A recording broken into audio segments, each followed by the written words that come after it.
All right. Hello, everybody. Welcome to the monthly game review show.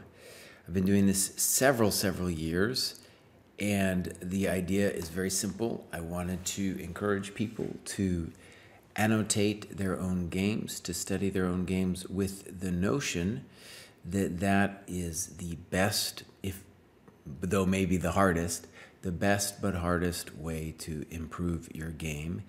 And I'm hoping that when I go over these games, which I don't use a computer when I look at them, but I do look at them, I try to look at them deeply. I try to look at them and have them sit in my unconscious for a while as well.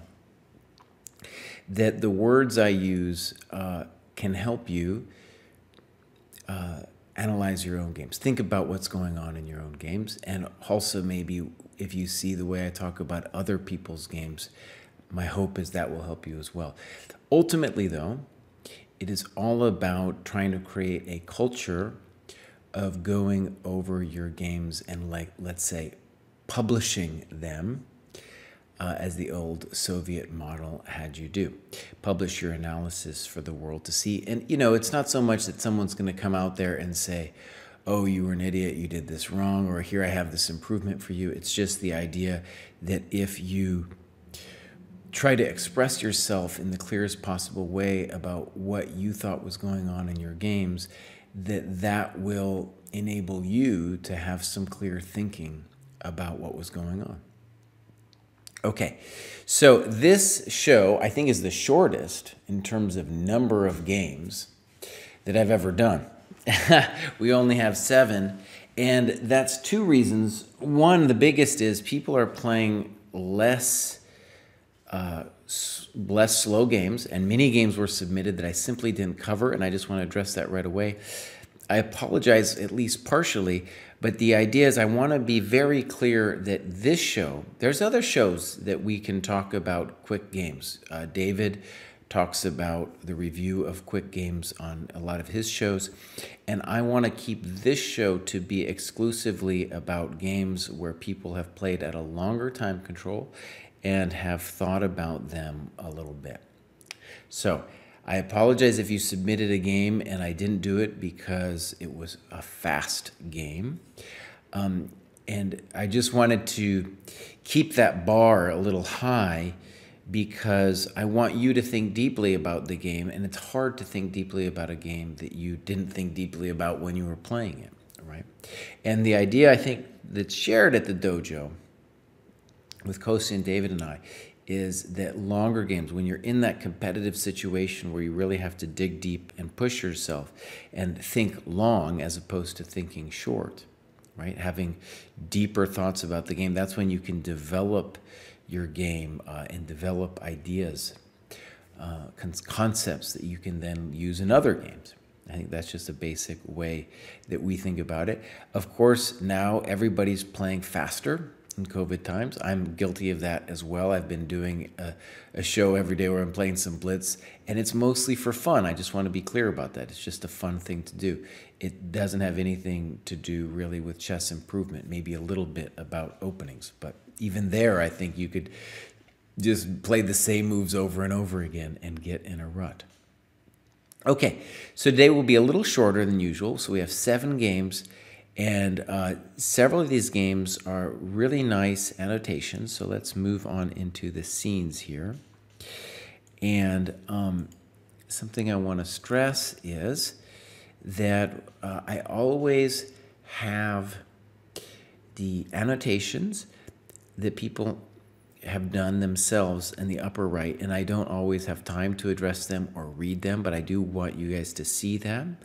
And even after this show is done and we start like the next month, the everybody's annotations are archived, so you can go back and look at what people did. And I think one of the cool things about this show is that our annotations over time, you can see, have improved. Several people have just gotten better at annotating their games, and we can talk a little bit about what that might mean as we go through them. But they've gotten better at annotating their games, and I believe sincerely that that will improve people's games as they get better at talking about them. Okay, so we have a very interesting strategic struggle here, and this is a dojo battle. One of the cool things about the dojo is that we have now been running these tournaments forever, about a year, I guess now. And one of the problems with playing longer is I think people are afraid more of cheaters, and I'm sure it's more possible. You know, like, honestly, I don't even know how you cheat in a 3-0 game. You'd have to have, like, windows or some kind of technology going back and forth. But, of course, you know, if you're just sitting there waiting for your opponent to move, the temptation, I guess, to cheat is much higher. And so not a lot of longer games are being played. But at the dojo, at the very least, I think we have a good culture of people, just the kind of people who aren't going to cheat in general. That's my belief in any case. So here we have Casper, who's been on the show a couple times, and Paul, who used to be Paul in New Jersey. He changed his name. We'll talk a little bit about Paul soon enough. He's been on the show 4 years. Okay. So now Paul, even though he's a very pessimistic player, generally plays mainline, pretty aggressive stuff. And here he comes with the King's Indian. Now, I believe Kostya did a nice video on this. You can see on our YouTube channel. And we've also covered this variation in several other of our game review shows. Okay. So, right, it's also the shortest month. So here we go. Castles, bishop e3, e5, d5, knight bd7, g4. Now, this is a very rich position, and I think it's hard for both sides to play. In my view, maybe even harder for white to play. And what I mean by that is, anytime you're playing for space, it's just harder to play with that space, in my experience, because the position will tend to open up over time, and then your space advantage, and people, I was going to say people will be traded, and what I mean, of course, is pieces will be traded, and then the space advantage that you have will dissipate the more pieces you trade, in particular, the more minors you trade. And so something I encourage people to do in their annotations is just to talk about what the basic assumptions are in the position. Variations are great, but if you can like try to express that dynamic with G4, that would be good. Now, it's a very complicated idea, this G4. On the surface, it seems like you are preventing F5, or at least making it uncomfortable. And that's kind of true, but I think you could also conceive of it as just a fence to contain the advance F5. And I've said this on the show before, but I'll just show it again. The French is a mirror image of the King's Indian, and so a similar thing that we get, a similar fence, is in this variation of the advance.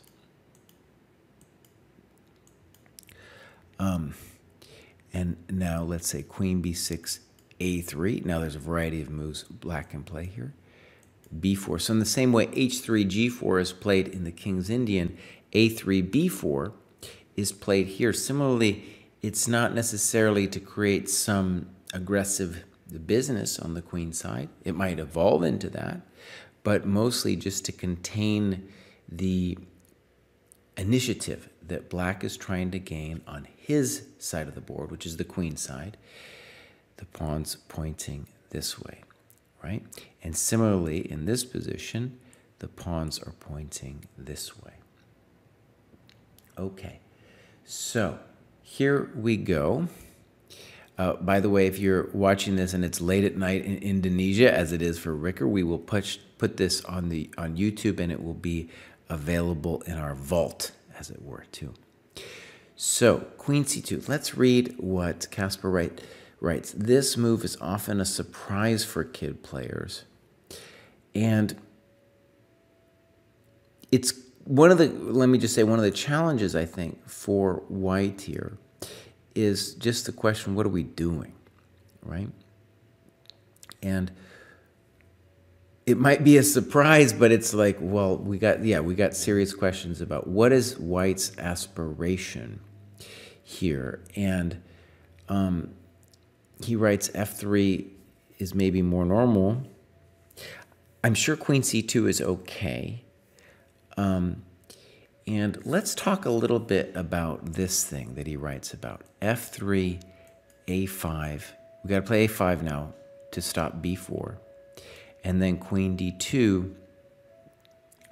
And a lot of times we're going to see white players do this kind of thing with bishop h6 with the notion that they're on the attack. And this, to my mind, is very wrong-headed by white, because I think a good rule of thumb is don't play bishop h6, which is really trading your absolute best piece for his worst piece at the cost of time. Don't do it unless you are going to mate black, because if you don't mate black, you have really done yourself a disservice. And this particular setup is not about mate. There are other systems that are about mate, but this one is about controlling the f5 break. And it's very hard, it's honestly very hard to understand for everybody involved. Now, a5, white could do various things. I like knight f3. And now black can do a variety of things. Let's read what Paul wrote about knight e8. Playing knight e8 for the typical f5 push in the kid didn't occur to me because I thought that was not playable with the pawns on e4 and g4. I just wanted to develop my bishop, and that was the only square available, i.e. bishop d7. Okay, so one thing that's interesting is that f5 is basically going to be available for black no matter what. And the problem is generally not that you're going to get mated over there. Your attack might come to a standstill, but I don't think you're going to get mated.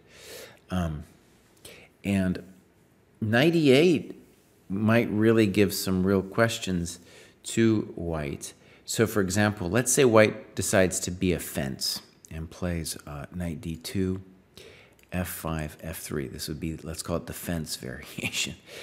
Here black has a nice trick with bishop h6. The point being, boom, boom, and I'm going to pick up your bishop. Huge trade for black if he can achieve that.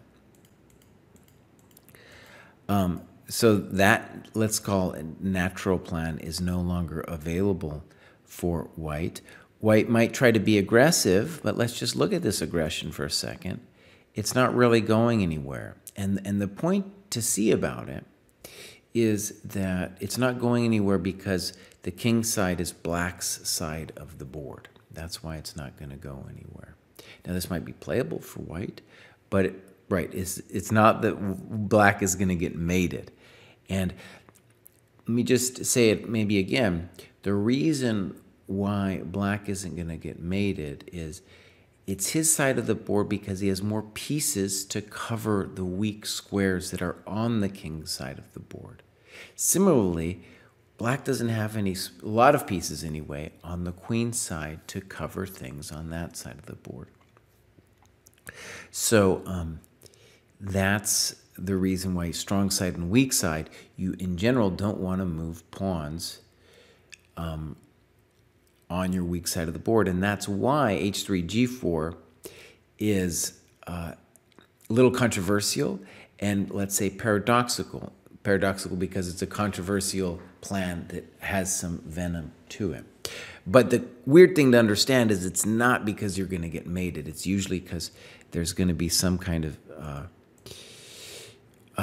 way to contain the black advance over there on the king side.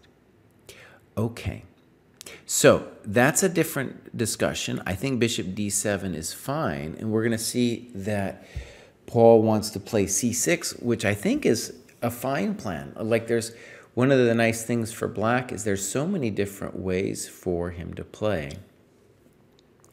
And Paul doesn't write about it, but what I think encourages black to think about c6 is that the queen is on c2. So let's open the c file and see what happens.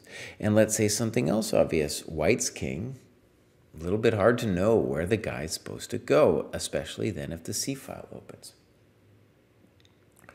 Okay, so I think bishop d7 is a fine plan. Knight e8 is another one. I have a student who, when I told him that you could always play f5, he just defaults to f5, which is fine. But I think, you know, one of the cool things about a mature King's Indian player is that in all these different ways and move orders that can happen, if you are just flexible in the plans that you're able to put forward, then, you know, you're a much more dangerous person. Let me share with you a slightly different position, approach to the King's Indian that has some similarities to this. And just, it'll help us maybe talk about the ideas. So way back in the day, the Soviets loved to do this same-ish business. And sometimes they played d5. But a lot of times it would go, say, like this. Now, what's interesting about it is that now White can play queen d2 and indeed go for the mating attack. And one reason I wanted to show you this variation is now the idea is not to play g4, but if black allows us to play h4, h5. However, he's not committed necessarily to that plan. He might also castle long and play something like king b1, knight c1, and just say, my king's safer over there, and then I will play on my side of the board. And you can do your f5 thing because I'm already set up to deal with it with a move like f3. Well, one of the plans that black developed, in fact, was a whole system with a5, knight c5, bishop d7, c6, the whole business. And to take here, cd, cd, and the question always then arose, well, who did it benefit that that got opened? And in a lot of those games, black even achieved b5 and b4, and once he did that, then he's doing great.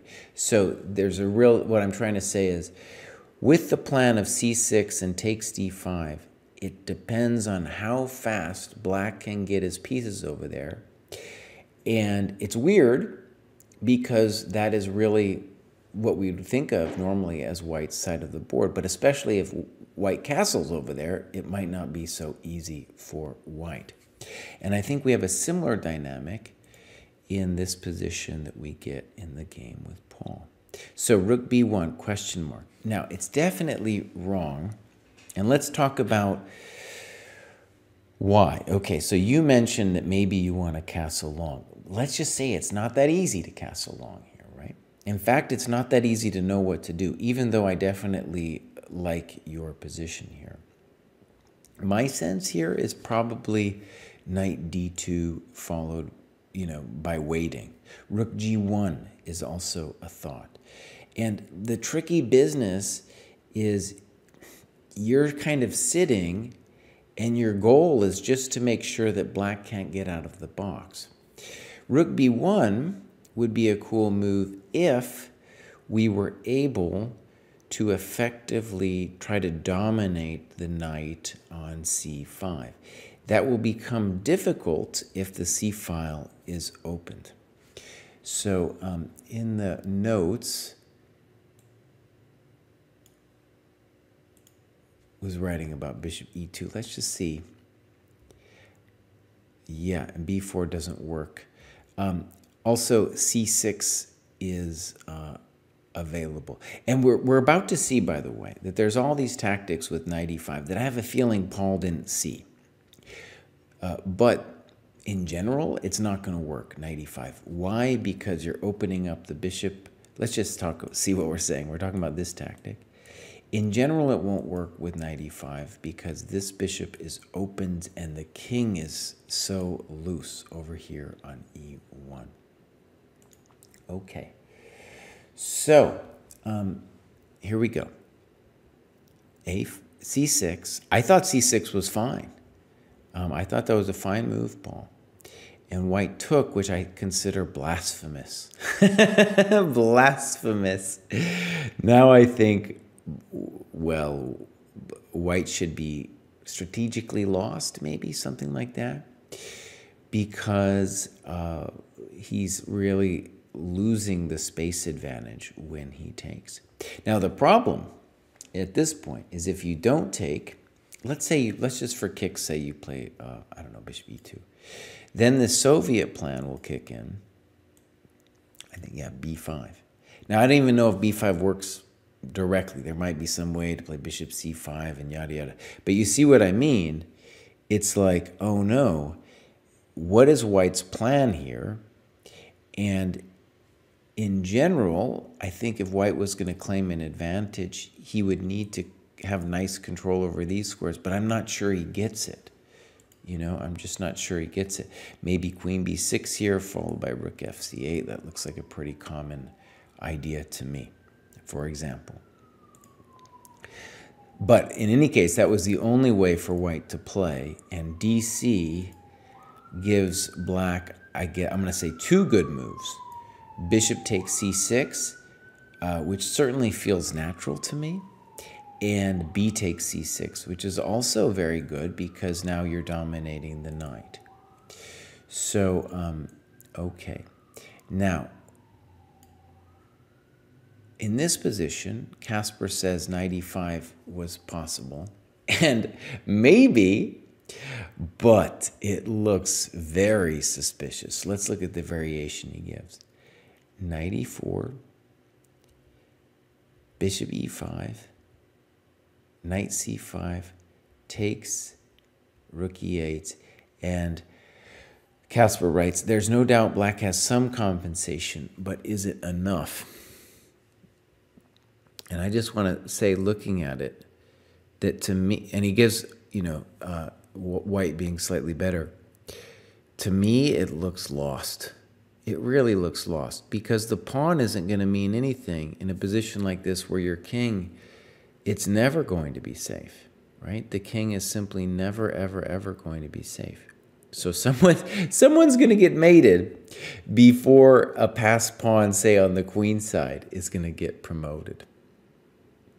All right. Now, that being said, Paul, and let me just say, the bishop on g2, it's a pretty ugly piece, right? It's a pretty ugly piece. But honestly, like right now, I think it's already it's pretty nar here, because you've lost your space advantage. The pawn on d5's gone. The knight on c3 is dominated. And I don't really see any plans for white, other than knight takes e5, which, you know, black can defend in a variety of ways right now. Okay, so bishop g2. And queen c7 is what Paul played. And let's just say it's incautious because of this knight e5 thing. But I still kind of believe that he should be okay after knight e5. Now, one of the things, you know, we'll talk about Paul a little bit because we're going to go over his next game as well. This is going to be game number 2. But I think Paul a lot of times will build up a very nice position, especially out of the opening. And here, I love it, you know. I love this position for him. Basically, I would say white has only one good piece, right? The bishop on e3. And so that's why, actually, to express it in words, why I'm skeptical that the knight e5s of the world are going to be that great, simply because, you know, if you ever take on c5 and you lose the bishop, then that's your one good piece. However, taking on e5 is good for white because at least then the knight on f3 will do something, right? Okay, so just intuitively looking at the position, queen e7 looks like a very nice and stable advantage for black. And Casper writes knight e6. Yeah, definitely. Knight e6 also looks very strong.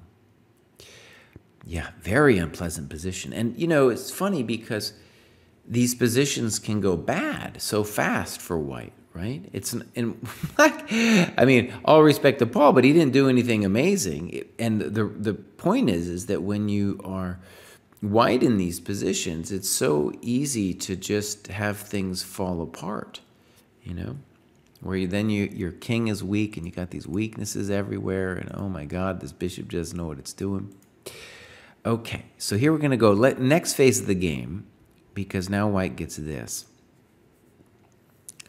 And now we have to say that DE5 is a mistake by Paul, or at least it's not the most fighting move. Now, Casper gives knight CE4, bishop E6, and actually I'll read this.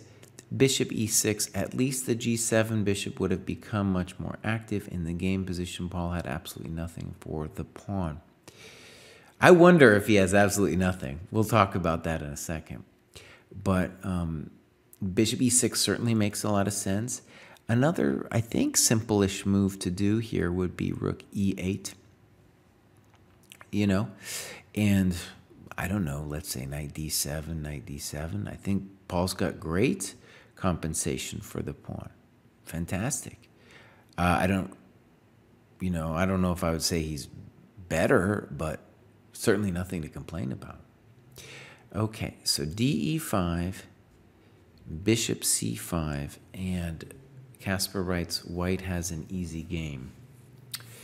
And the funny thing about this position, where I feel like, I don't know if I fully agree with the idea that white has an easy game, is that white still has two bad pieces, right? So that's the reason, and the king position is still funny. Now, the good news for white is that white is about to play knight A4, and I think that's a great move if he can get that in. Okay. Rook FB8. Let's assume that's correct. Rook Fe8 and rook Fd8. Like I said, I really do analyze these games. They seem plausible to me as well. And let's just say from black's point of view, it's a very simple deal. We're down a pawn, but at the moment, our biggest concern really is the C5 square. The square, let's call it the blockade square of the bad pawn. In general, the square in front of a bad pawn is always the problem square for black, or, anybody. Okay, so, all right. Now let's read what Paul wrote here. He writes, I should have, because he played rook Fb8, and he said, I should have moved the other rook to B8. At this point, I was already lost. So one of the things, especially people who are fans of this show will know, is that Paul has submitted many games over the years, and he basically always thinks he's lost. And we're going to see that's also the case in the next game as well. And, one thing I would think, well, I think it would help people when they annotate these games, is to try to talk deeply about why you think you're lost. When I look at this position, I certainly don't know why we're lost. We have all these interesting squares around the white king to think about. And rook AB8 would kind of be interesting, honestly, to sack the exchange, to claim that the bishop on C5 is the best white piece. But honestly, it's a little bit it's over the top, because if you just play rook AB8 in the game, or FB, excuse me, I still think you have a nice position. Okay, castles, and now bishop F8. And Paul writes that I accused him of not playing bishop F8 and in an earlier episode, and this is certainly the exchange that black wants. Now, there is one problem with bishop F8, and that is that I think white should have immediately played knight a4, immediately, because that's what we want. We want that knight on c5, and if we get that knight on c5, I'm willing to believe that we might be able to stabilize the situation. Okay. Now, bishop e3 was given an exclam by Casper, and it's true, he does, in general, not want to trade that thing off. And, okay, so bishop e6 was played. Was there better? Maybe. Maybe. Let's give it a chance, though. Let's say bishop e6, knight a4, and that move I don't like. And Paul writes, I played this because I didn't like the fact that my knight on f6 was loose. I don't think he's coming after you, dog. I don't think he's coming after you anytime soon. Let me say, Paul, that in this position, I feel like you have full compensation, and I'll go ahead and say it. I would rather be black in this position, you know, regardless of whatever the computer might say.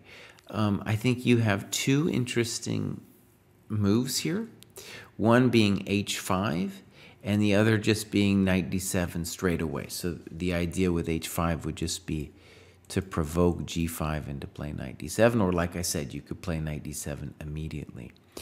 And as long as you've got your knight there, the guy isn't going to be able to play knight c5. If he gets, again, I think if he gets control of that square, he can make an argument that he's, let's say, got compensation for his problems on the other side of the board, which you, Paul, are going to need to attack him on. You're going to have to end up doing something over there. Okay. So bishop e7, and for sure I want white to play knight c5. For sure, right now. Let's go, knight c5. That guy's got to go in there, you know? Yeah, knight c5. Is that in the notes? Let's see. No, we don't. No one's talking about knight c5. Let's read a variation here about knight d7. And by the way, I think both players have a dramatically different assessment of the position than I do here. Namely, you know, I think black is fine. I think Paul thinks he's lost. And Casper, I think, has a, let's call it a pragmatic sense of just being better. And right, I would rather be black. If you guys, you know, by the way, you know, if you ever want to, it might be fun to ask at some point. Kostya will come on, he'll be streaming, and one of you guys could be like, hey, can we show you this position, and we'll, you know, can we get your sense of just your intuitive call on this position? And I would actually, it was a little bit, I'm just interested a little bit myself, what would Kostya say? He's a more King's-Indian player, and I feel like King's-Indian players, they just like this kind of stuff. You know, you got nice, interesting play, long-term against white. And in addition, they might play a move like f4 against you, where, well, you know, I don't know. At the very least, a little controversial. Okay, so why is it controversial? Because black's king is safer and you are opening up all the business over there. Now, to be fair, we're going to have to say it rested on a miscalculation, I'm assuming, thinking that if EF, that this would win the exchange, but then, as both players noted, queen a7, and I'd rather be black. I'd rather be black. There's a lot of problems here in the position for white.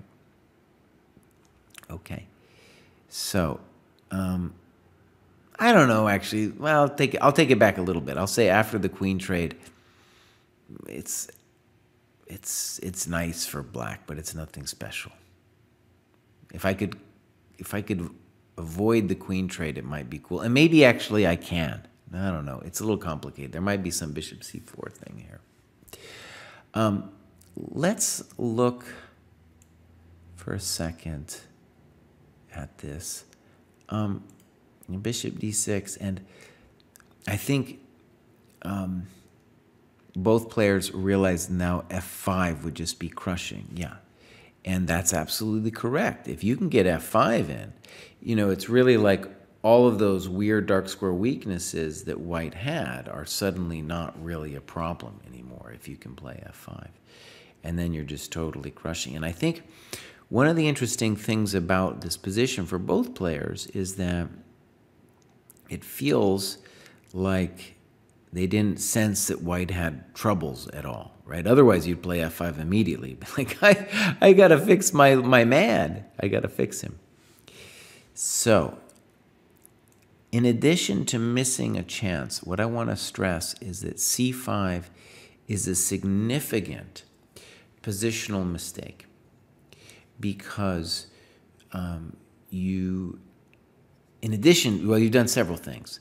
One, you've really hurt your knight. Now, maybe you were thinking knight b6, and it's true, maybe we can do something over there. But really, this square was such a nice feature of the position for you.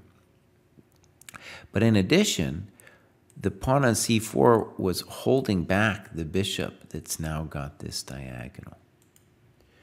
Okay. So, here we go. Bishop e7.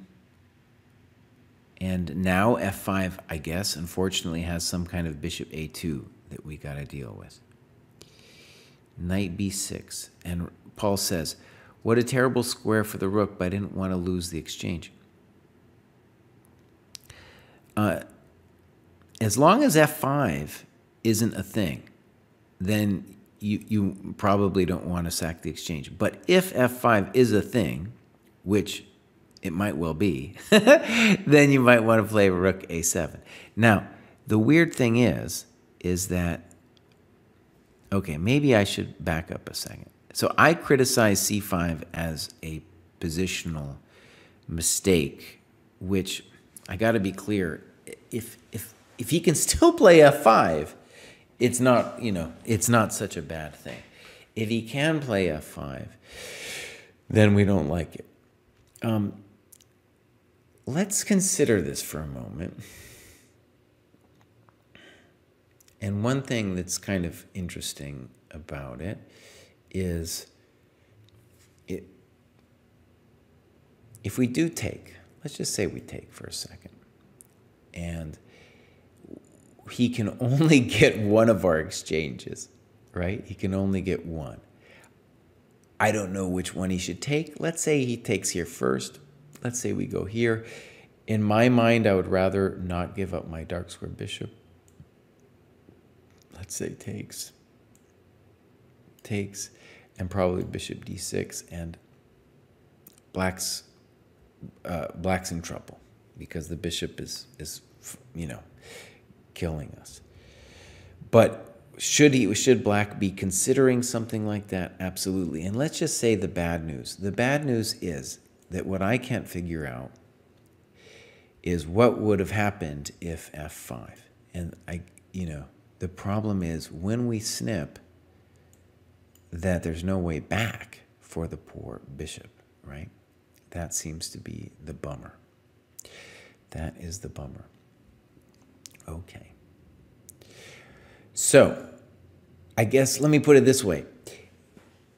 c5 was weird because of the whole c5 square thing, but really the root of it is that for whatever reason f5 wasn't seen, I guess, by white, maybe not by black too. So now fe5, and now we don't know what's happening anymore. Now truly weird things are happening. And queen e5, I guess, is, scary business. And again, what Paul's missing is that any kind of bishop f4, there's this kind of problem. Now, maybe he's still okay with knight d7, but it's now no longer so easy to be taking the pawns. But one of the things I want to stress is whether we take with the bishop or the queen, black still has great chances, especially practical chances in this position. I would like to take with the queen a little bit better. Maybe it doesn't make a difference. But right, let me stress again. Let's say we play a move like a4. It's going to be pretty hard to crack the position for white. Very difficult, honestly. Of course, I'm sure the computer would say that white's better, but this is the kind of position that gives me the heebies, because black can, it's not over. It's just not over. So black played rook d8, and I love Kaspar's move. We're going to call it his best move of the game, rook d6. And it's not that it's in a game ender. It's not like Paul has to resign here, though he does in fact resign in like a move. But rather, it's just the right idea. There's no way that black should be taking the rook. Now, the good news for Paul is the rook there, it might someday sack on e6, and it has, of course, pressure on c6, and it's just kind of a bully there. But it's not, you know, the end of the world. And so if we imagine Paul playing a move like a4, well, I don't think it's that easy for white still, you know, and at some point maybe we'll just get out of there. In the game, we saw rook a8, bishop h6, and Paul resigned. Paul resigned. And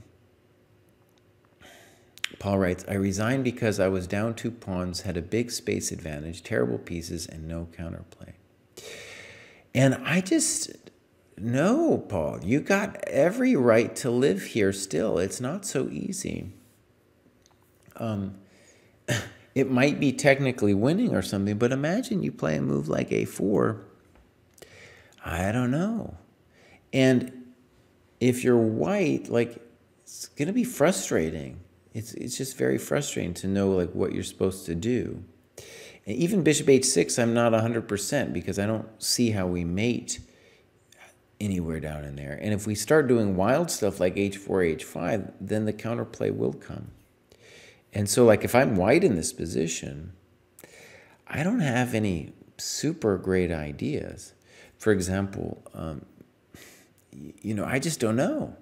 I don't know. At some point, you're going to take my pawn on a2. You know? And there's no rush for black. I mean, he doesn't, like, let's say you could say to yourself, you could say, cry, if he takes on a2, I'll play e6. Well, the point is, like, yeah, maybe, but at some point, I'm threatening over there. I'm going to do something. And, you know, I'll go over here, say. And at some point, I might play bishop f8. Sure. Not so easy. And I guess the only way, if I was white, I would think about maybe some kind of maneuvering of the bishop to c4 to get rid of that guy.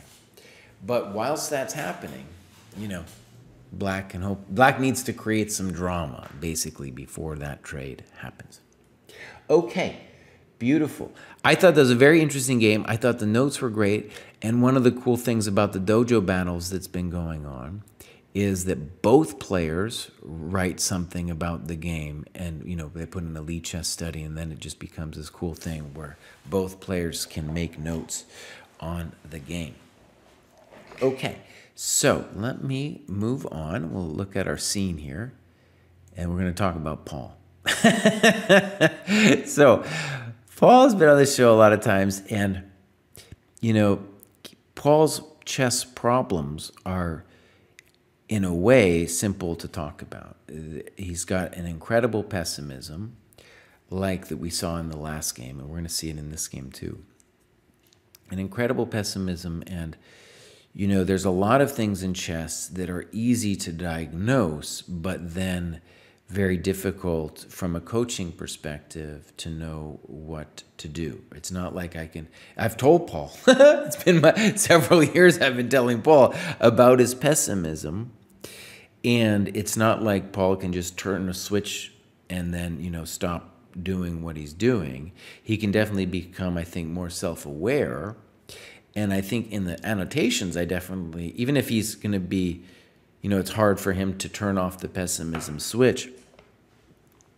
In the annotations, my hope for him is just that he can realize the positions where he's been incredibly or is incredibly pessimistic, and then come back to it in the annotations and be like, wait a second, I'm not nearly as bad as I thought I was during the game, and sure, I have chances here to fight, for example.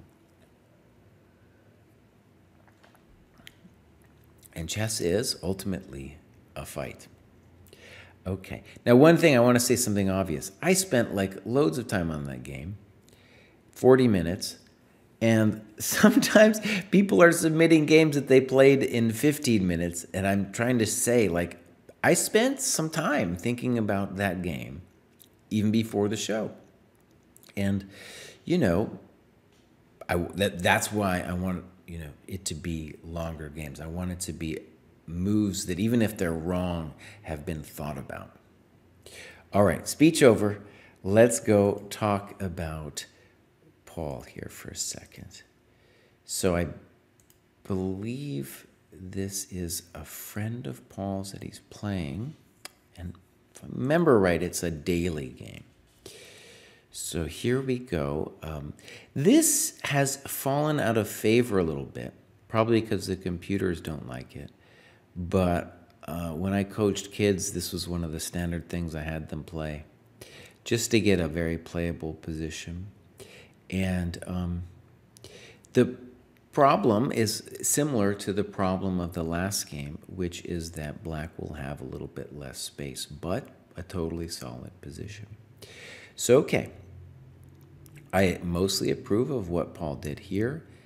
And knight c6, I'm going to guess, seems to me to be a mistake that Paul doesn't punish. So he castles. But I think knight c6 just felt wrong to me, because what if we just kick the thing, and I don't know where it's going to go. Let's put it here. And then we play d5. It looks too much to me, It looks like it's just too much. And maybe just to point out a basic tactic, obviously we have the two bishops and the knights are all messed up, but if knight c4, we've got this puzzle rush trick of queen a4. Okay, so castles, e6, c4, knight f6. For whatever reason, my Alekhine sense, so you can get some Alekhine games like this, suggests that we play knight b6. Now this can be a little bit for my own benefit, but I just want to compare a position in the Alekhine here. It feels similar to me. Like this, right? And we're going to get this exchange. I think it can go something like this. Now, this is a little bit more of a bummer for black in that you got to deal with queen b5, but in a lot of ways a similar-ish position. And of course, we don't have to play de right away there either. Similar also in that black will have a space disadvantage. Okay, so knight f6, bishop e3. Now, I want to actually stress something, Paul. c4 has got to be a very reasonable move, but it's important to see, and maybe write about when you do the annotations, that black will then get what is essentially an isolated pawn to play against, the d4 pawn, because you can't play c3 anymore. Again, this doesn't mean that c4 is wrong, but just to be aware that once you play c4, you are now playing for a space advantage in which you have to dominate the pieces for this to work out. If the pieces start trading off, for example, then eventually black will just be better, like it is with an isolated pawn, with the pawn on d4. Okay, so here we go. Knight f6, bishop e3, good. Knight c3, queen d2. Now, there were other moves, but I think this is all fine. Good. Bishop b4. Now, one of the weird things is, Paul writes, I should have played a3 to stop black from playing bishop b4. Well, a3 wouldn't have been bad or anything, But I think this is definitely nothing to be frightened of.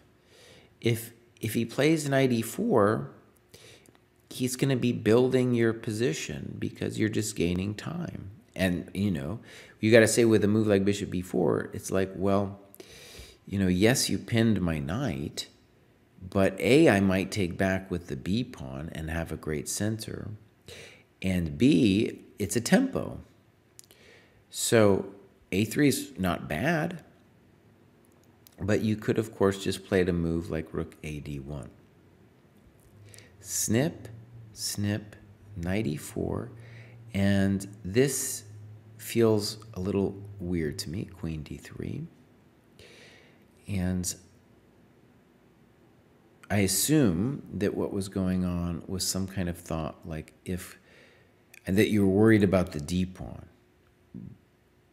And that's why you play queen d3. And maybe it'll be similar, but both of these moves felt more natural to me. And now queen d1 is a weird move. Now, Paul, here's where your pessimism expresses itself in small details.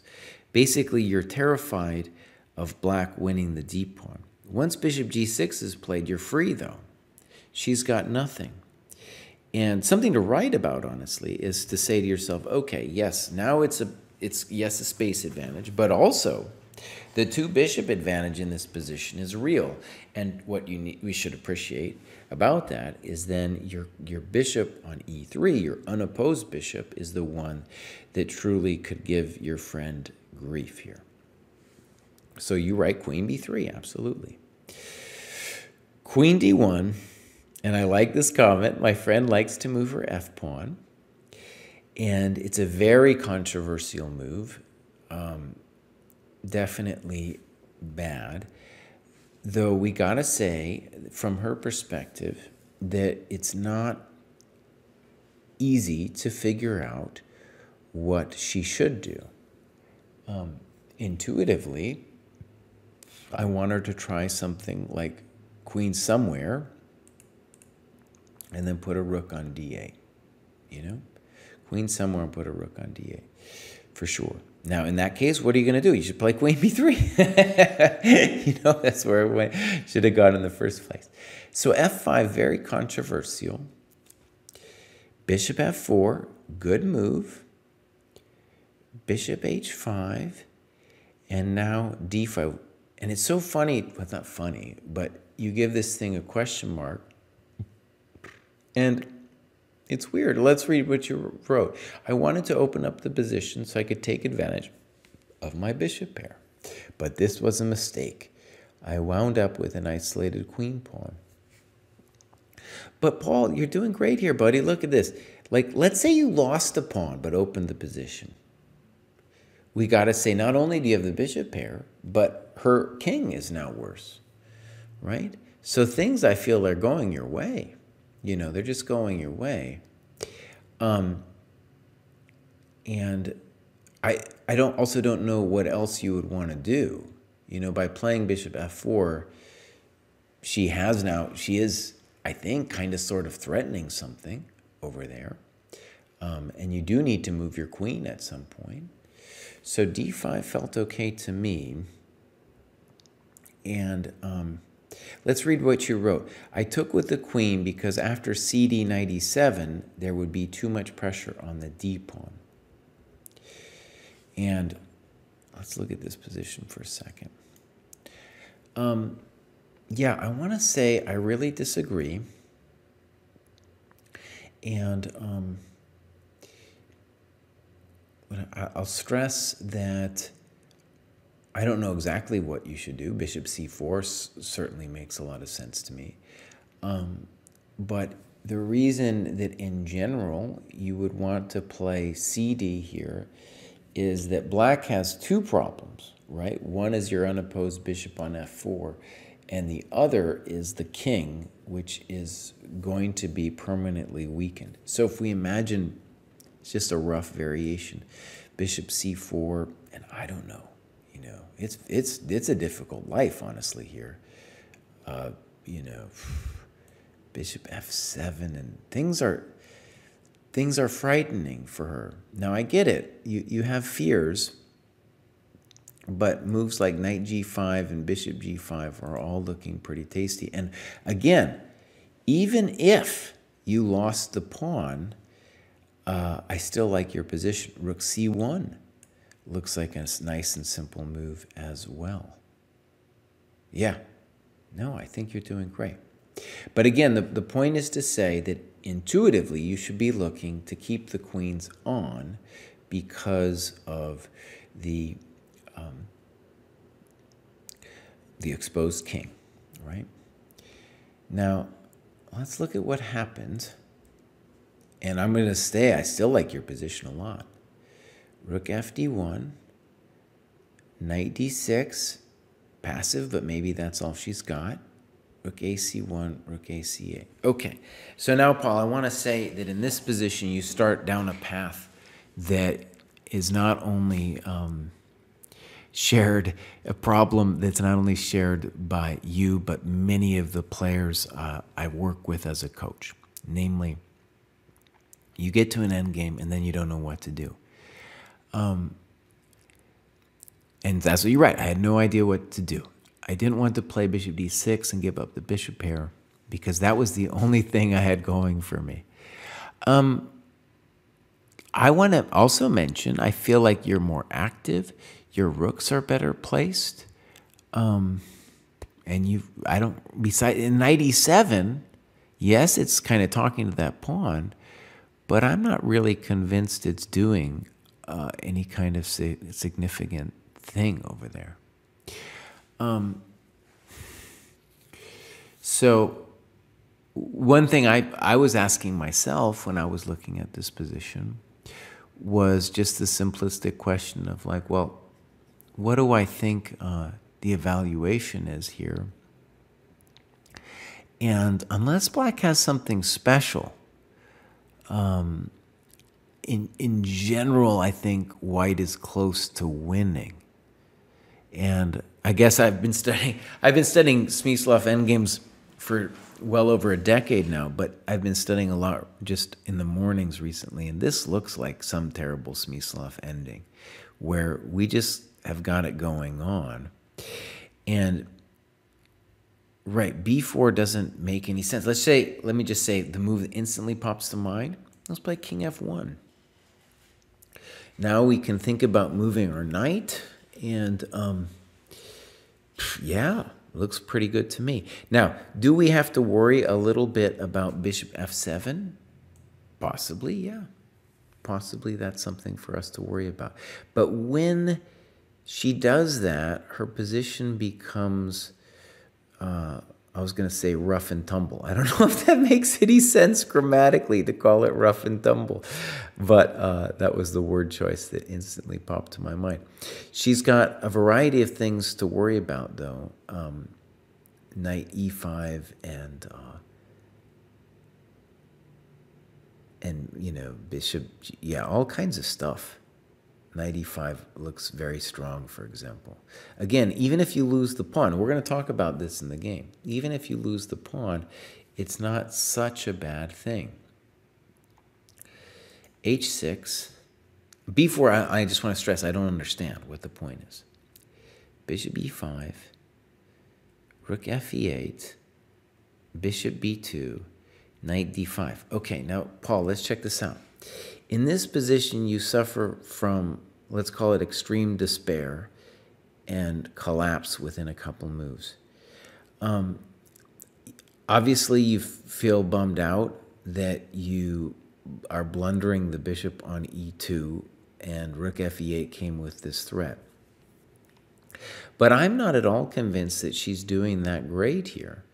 So, for example, and by the way, whenever you have a position where your opponent has played fast and loose with the laws of chess, you know, losing the pawn isn't going to solve all of her problems. So you reacted passively here with rook c2, but I was looking at it and I was like, okay, let's say Paul takes. Rook takes e2, and then plays a move like bishop e5. Why is Paul worse in this position?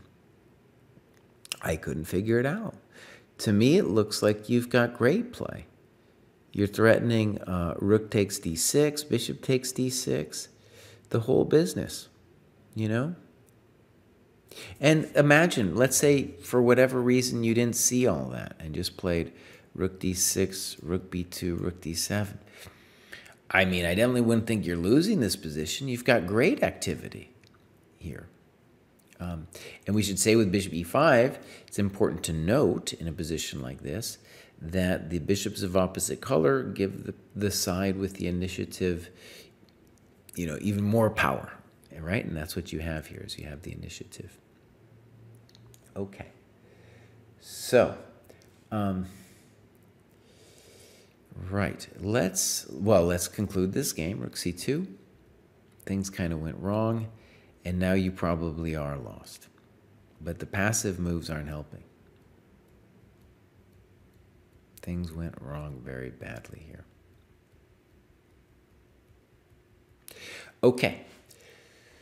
So, Paul, I'm going to try to put it as I'm going to try to put on my hat coat here, my coach hat here. Recognize that you have this problem, and it's okay to be a pessimistic chess player. Some chess players are definitely over-optimistic, and it's not to their benefit.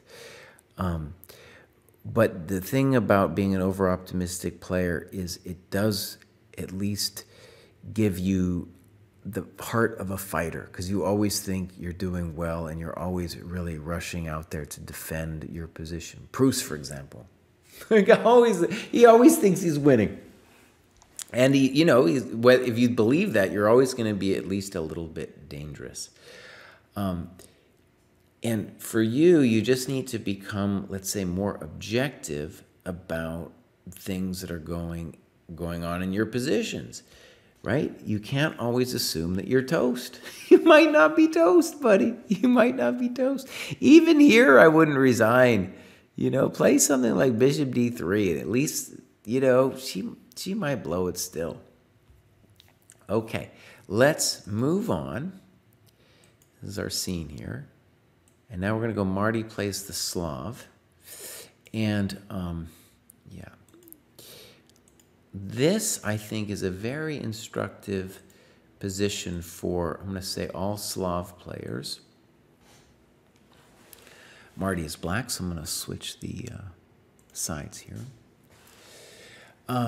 This is a structure that arises in the Slav that even if you decide not to ever allow it ever again, you should know about, and white players should know about it too. So here we go. Now, Marty got surprised with this queen b3 move. Queen c2 is another kind of similar-ish move.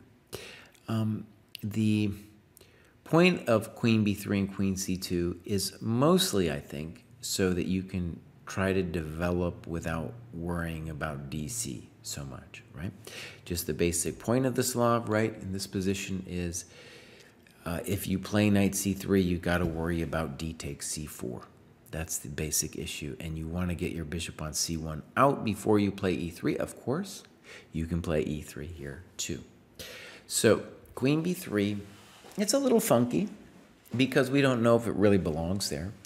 And here, e6 would be a fine move. Marty plays queen b6, which can't be bad.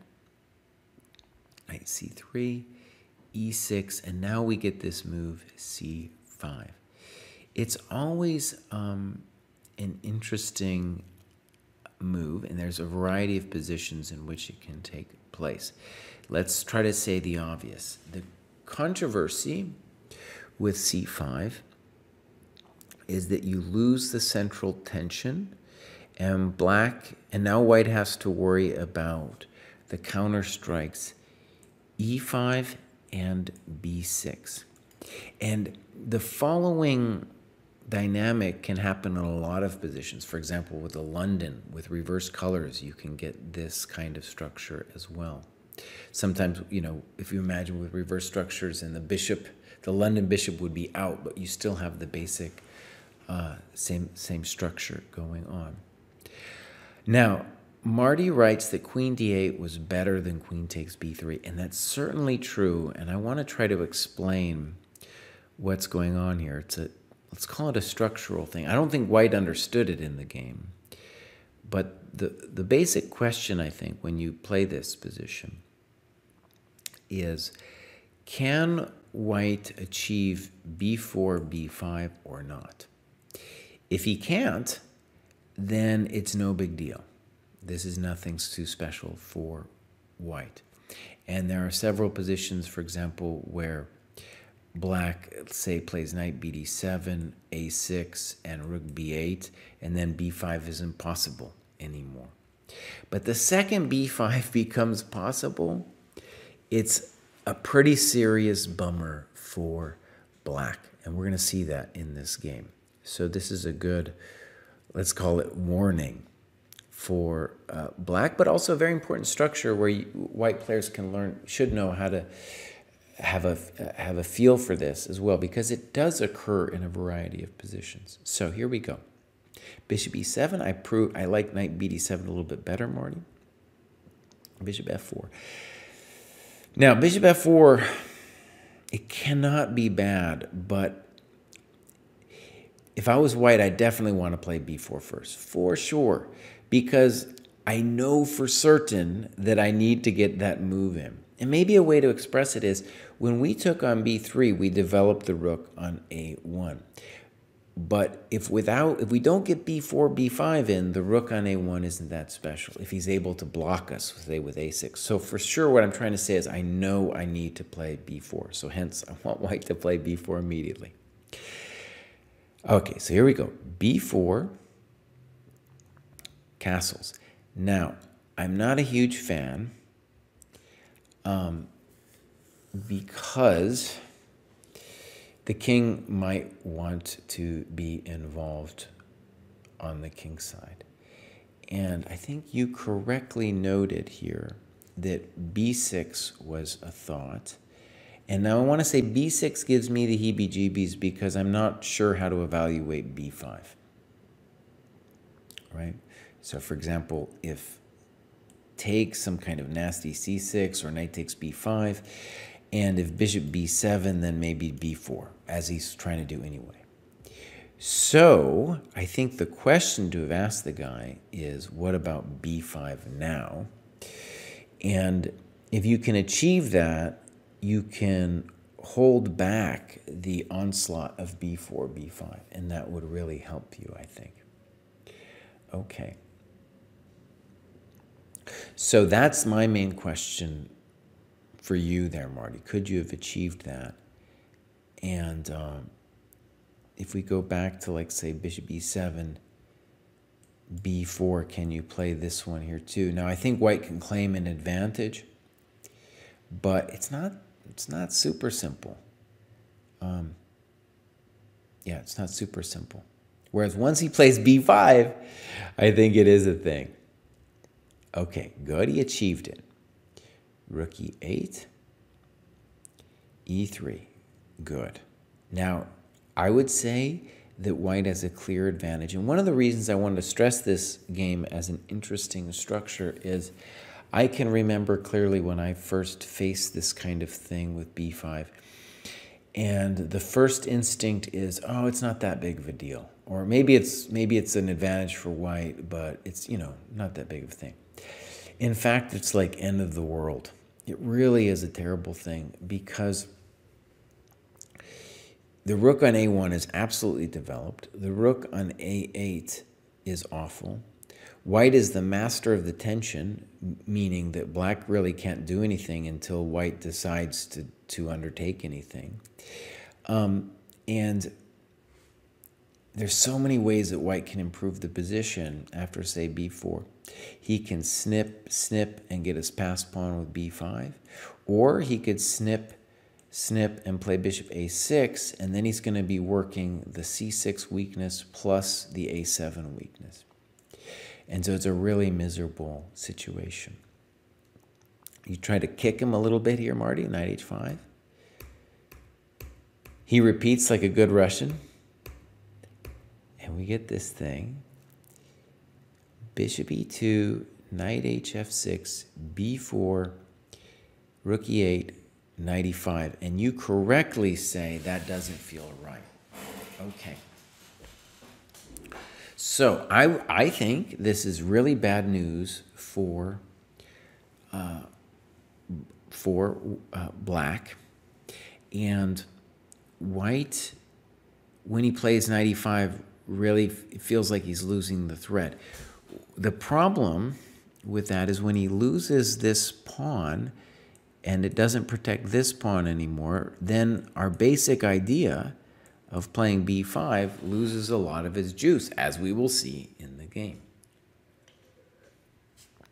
Now, you wanted him to play castles, and that's certainly better than what he did.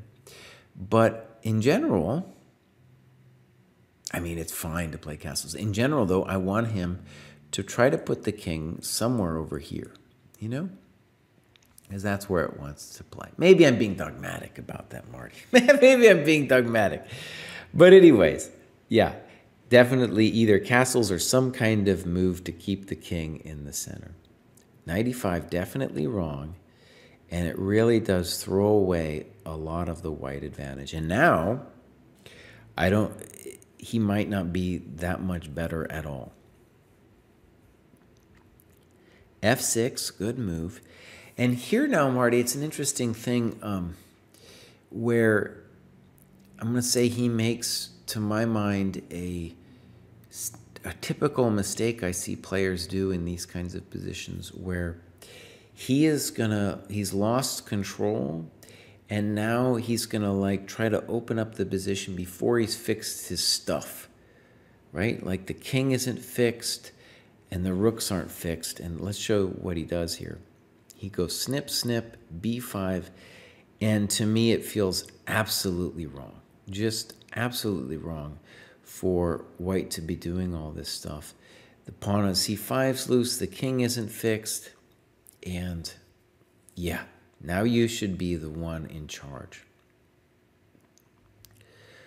Okay. Knight b5. Now, I think what's important to feel in terms of, let's say, the analysis of our games, is that it doesn't feel right for white to be able to get away with any of this stuff. Yeah, it just feels like no way. No way, buddy. Are you going to be able to do any of this? Because you're going on all these adventures before you've taken care of business. And so let's read what you wrote. Now for an error that's becoming a bit of a tradition with me, I fixate on some, not all of the squares the knight is hitting. Okay. And I think that, first of all, the intuition that white has gone wrong will help you. Because, first of all, he is being kind of tricky here, right? There's no doubt that he's doing tricky-ish things to you. But they shouldn't work. Yeah, and I don't think they do. Now, maybe I was just missing some, but I was just looking at this and I was like, really? What if we just like put this rook here? And you wrote knight d4, but that's definitely not it, right? Because then you can just take that thing. So that didn't seem right. And you knight d6, rook c7, knight a7 loses, I think, instantly to rook c7. And rook a7, at the very least, you can, I mean, you've got it all. It's all you here. Bishop b5, there's more than one move. Okay, so you missed, you played fe and missed knight c7, rook ec8. And let's talk something basic here. The guy will take one of your rooks, probably the rook on a8. And so moving rook ec8 is losing a tempo for you. And you wrote king f8 would be better. It certainly makes sense to me. You could consider maybe ef as well. But now a weird thing. The guy plays knight e6. Yeah, of course he should take the exchange. I don't know. You know, and let's read what you wrote there, at least thought about rook ec8. Knight a8, rook a8, castles, and now you said a5, clear advantage, white.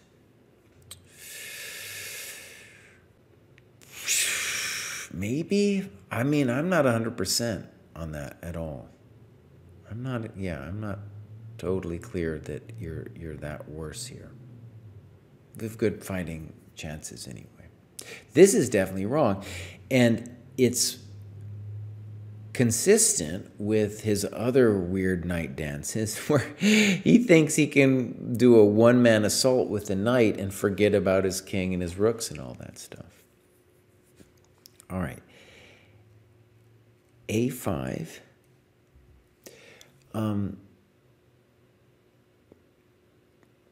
King f7 certainly should be considered. I get that you might be worried about knight g5, h7, but you're just centralizing all your stuff, you know? So king f7 looks good to me. And now, weird stuff, very weird to allow d4. But now what? He's going on, like, yeah, let's be clear, Marty. You're playing a guy who's playing some superficial attacking moves, and we can name them. Knight b5, knight e6, and now this rook maneuver where I don't know where he's going. So now you should be thinking about slaying. You should be thinking about slaying this guy. There we go.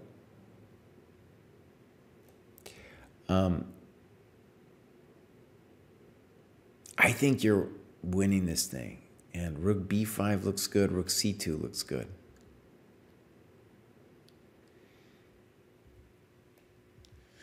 You can just play h6, right?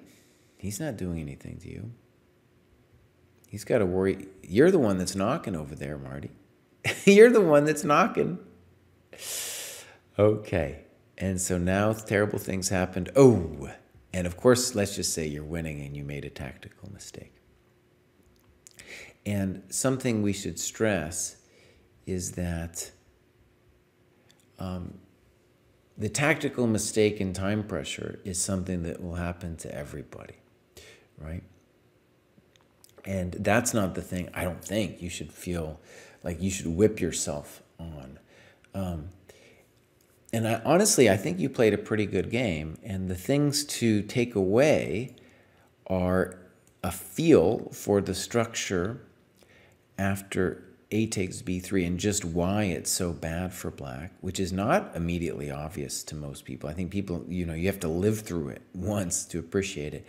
And then I think the intuitive feel for how the guy lost the thread, right? He really lost the thread later in the game, beginning with knight e5, basically playing with superficial tricks in mind instead of thinking about all of his pieces.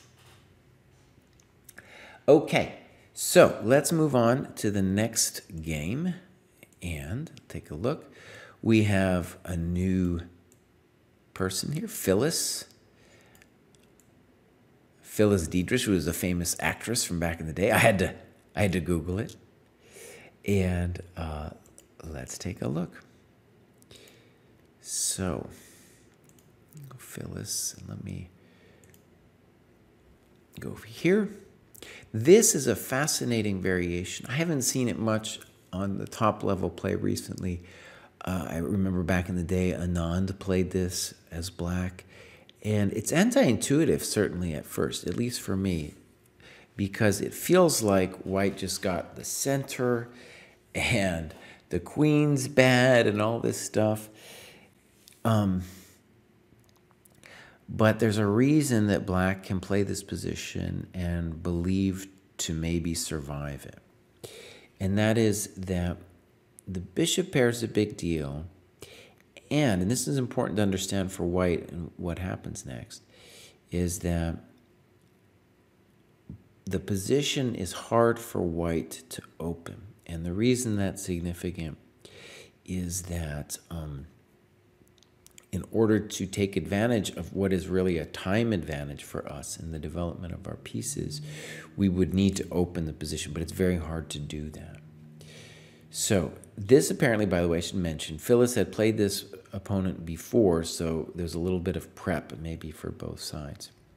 And his or her opponent plays e5, Phyllis's opponent plays e5, instead of what she had expected with d6. And let me just say the standard operation for black seems so modest of d6, knight d7, and then just put it back, dude. Like queen d8 or play g6, bishop g7 first. That's how I think in my recollection of how some GM games have gone. It might seem modest, but black has just this long-term evil plan of saying the game is going to open up and then my dark square bishop is going to be a beast. So e5, I want to stress, feels like a mistake to me because now you can open the game with something very simple like snip and then protect the pawn and then play knight f3 with the tempo next move. And I'm going to say you're either slightly better or clearly better, right? It's just a bad business for black. Okay. Bishop c4, not bad. That allows black to play d6, though, and stabilize the position. Knight e2, knight d7, castles. And here, let's say the obvious. The reason that e5 in general is problematic is precisely the way your setup is aimed, is that maybe we can play f4. And that's totally right. So, for example, if something like queen d8, which he probably should have done earlier, you're going to smack him with f4, and it's going to be unpleasant. So already, Phyllis, you're doing great in this position, and e5 was a little too soon, right? So queen g6, and let's just, I think one of the things I really want people to try to do when they annotate their games is to talk more about the dynamics in the position. And the reason I really want to stress that is even it might feel dumb. It might, or maybe not dumb is the word I'm looking for, but it might seem pedantic or just like, you know, useless to write down what might feel obvious. So for example, you wrote, I didn't like this. And I'm totally with you. That doesn't feel right to me. But it would help, I think, to say why. And to me, I was putting my own words, the guy, first of all, is playing on the light squares. You're the master of the light squares. And if the only thing that black has, he has some nice dark square control, and the bishop on f8 isn't doing anything right now. And he is losing the battle of development, which is like his main drawback from the very beginning, right? Queen g6 is losing time. And I don't know how the bishop on f8 is supposed to get into the game. I really don't. So knight e2 correct, knight f6, and here you correctly say that f4 is the end of the world for him. Yeah, I would say it's lost. You know, you looked at some computer lines, but just to me, f4 and the game's over. No way he's going to survive that. So rook e1, you're still doing great. h5, okay. So everyone's chess development, Phyllis, you're going to face barbarians. They're out there. And, you know, especially Harry the H-pawn of barbarians, they've become more numerous. And in this position, I want to give black a little credit in that if they don't play something crazy like h5, it's a little bit hard to know what they're supposed to do. They've really dug themselves into a hole. So I like your move.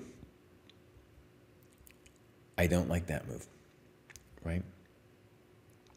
And then after that move, things radically deteriorate. Let's see what you wrote here. Good. Good. And he's driven, right, away from the G file, in which case you're winning. And so a thing to see about this position, right, is that if you believe in your position, right, which you definitely should here, then you should say to yourself, oh, right, oh, right, I should have something here. Now, it's a little, it's for sure, it's complicated. In particular, like, there's things here I'm not actually sure I understand either.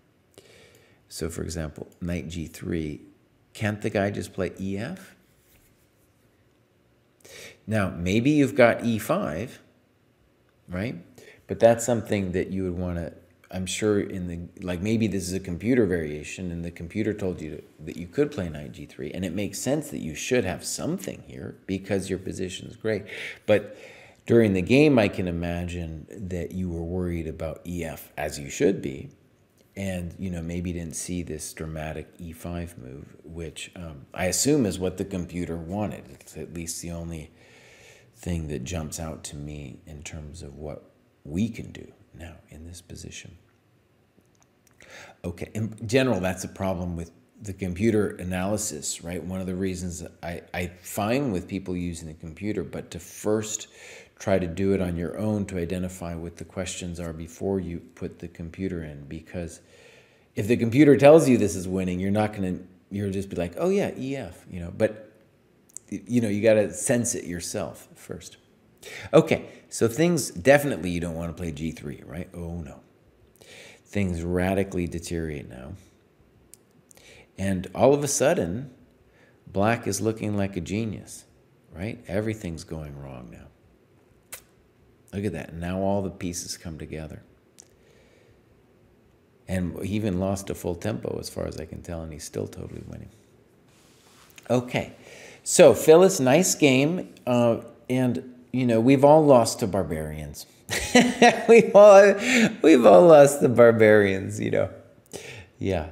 And the H-pawn thing, I think in a lot of ways black was put in a bad spot and needed to come up with that move anyway. Okay. Thank you, Marty. Let's move on to the next game. What do we got after Phyllis? Now we got Yaya. Yaye. I don't know if I'm pronouncing that right. But here we go. And I called it Yaya's Endgame, but we had some interesting stuff going on in the opening too. I'll flip the board.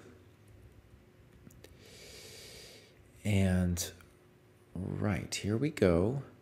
Bishop c4, knight b6, bishop b3. Right, now, I think there's two reasonable moves here for black, both d6 and d5. I personally like d5 just because I think they're going to have to take on d6 after that immediately anyway. But I think, not being an expert here, that they're going to have to take on d6 no matter what, and that this move that your opponent does is definitely wrong. Now, even if you wanted to wimp out here and play d5, I still like your position because you've got a great French, just a fantastic French, and the bishop on b3 is really out. But okay, correct. Now it's going to be a little complicated, but you play knight a5, seems correct to me. Knight c3, and now things get kind of complicated. Clearly your opponent wanted to throw a couple monkey wrenches at you and is kind of successfully doing it. But I think what you should say to yourself here is, I'm better not because I have the pawn, but because I can snip his bishop and then play easily on the light squares. So for example, queen b3, and then e6, you wrote it yourself, and you're just fine. You're just fine. No problems after this at all. You can give back the pawn at this point because you'll always have a very nice two-bishop advantage. Right, and you write that you were ambivalent about the A file being opened. I think if the default move for me here would be to play e6. I mean, yeah, play e6 and open up the light squares. Your advantage is not the pawn, but the fact that those light squares are so weak. Now maybe I'm missing something, but just yeah, e6. Looks good to me. Beautiful, simple play for black here. Okay. So, oh, whoa, whoa, whoa, whoa, whoa. You guys do. Thank you for very much. I do this every time. I do this every time. I'm not very good at it. Oh, I like how Steve was saying, could someone send him a text? And I was like, what does that mean? Wouldn't have helped. Wouldn't have helped to send me a text. I think Paul 1E4 doing the purple. That's how I've gotten to. That's how I've gotten to the truth before. Okay, so I really blew that. I really blew that. But the thing actually I want to say, we'll put this up on YouTube, and I'll take out a lot of the nonsense that I put on. But let's just say, to recap, in this position, I like D5 because I think it forces ED, because CD is so terrible. It's like a terrible, terrible French. And black's D6 is fine too, and I think white still has to play ED. And there's this complicated, I guess it's a complicated theoretical position. This is wrong, but he's throwing a monkey wrench in things. And in this position, what I was saying, to the emptiness of the world, is that your advantage lies in taking this bishop, and whether he plays AB or queen B3, to play E6 and just assume the control over the light squares. Give the pawn back. Give it back. Do not play F6. Whatever you do, don't play F6. Yeah. Okay, so let's see what happened in the game. It's funny with the two scenes, I feel like I do that in I've been doing this show for years, and I know I do it all the time. So the reason why E6 here is a little bit more controversial is white can at least play for complications with DE, and then I'm not sure what's happening. Whereas the other position, I think you're just better. Now you write, this should be critical after 95. I'm not sure what that means. And here you should just play knight takes B3 and take on D5, and you're golden, right? Did you write about that move? Did you write about it? No. So I just take the thing. But it would transpose the other lines you gave, so maybe that's why you didn't cover it there. Okay, bishop B6 still okay. Queen E2 a little weird. And now knight B3. You write, that might be a mistake. It's got to be okay. That thing's got to go. Your knight on A5 has one purpose in life, and that is to take the pawn, take the bishop on B3. And now you just need to castle. And you give a long variation on castles, but it's just the right move. You're talking about castles, queen H5. Like maybe this is a computer line, but I don't think anyone's first instinct here is queen H5. I don't even understand what queen H5 does. You're going to play ED very soon. Yeah, you're doing great. You're doing great. So queen F6, yeah, that's a mistake because white then gets in the game this knight C4 move, which at least is giving him a little bit of play. I'm pulling my blinds down there. That's what you hear. So knight C4, good move. Knight takes, I guess you got to do it. And now bishop B4. Now notice, you don't have to play it yet because knight E4 will be met with bishop B4. So you didn't actually need to do it yet. Nor did he need to play bishop D2, I think. The guy could have played just castles. Be great for you to try to snag the pawn on C3 because it would just open up everything for white. A little weird.